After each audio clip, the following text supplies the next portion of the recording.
तमाम व्यूअर्स को सलाम। इस वक्त शाम का वक्त है, सूरज गरूब हो चुका है। अभी तकरीबन शाम का धुंधलका फैल रहा है। दिन में तकरीबन 2 औकात ऐसे हैं जो बहुत ही मशहूर होते हैं, कम से कम मुझे बहुत अच्छे लगते हैं। एक तो सुबह के औकात सूरज तुलू होने से पहले या बाद का, और शाम का सूरज गरूब होने से पहले और बाद का। इनका एक अपना चार्म होता है, अपना हुस्न होता है, एक अपनी खूबसूरती होती है। ये एक अपना एक सहर लिए होते हैं, और ख़ास तौर पे इनका सहर दोबाला हो जाता है जब आपके इर्द गिर्द खूबसूरत मनाजिर हों, चारों तरफ सब्ज़ा हो, पहाड़ हों, और फितरत अपनी तमाम तर सनाई लिए हुए आपके इर्द गिर्द मौजूद हो।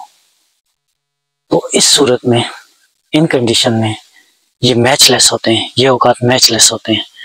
एक कुदरती रूहानी खूबसूरती लिए होते हैं, एक ऐसे औकात जो जहन को तरोताज़ा और फ्रेश करते हैं।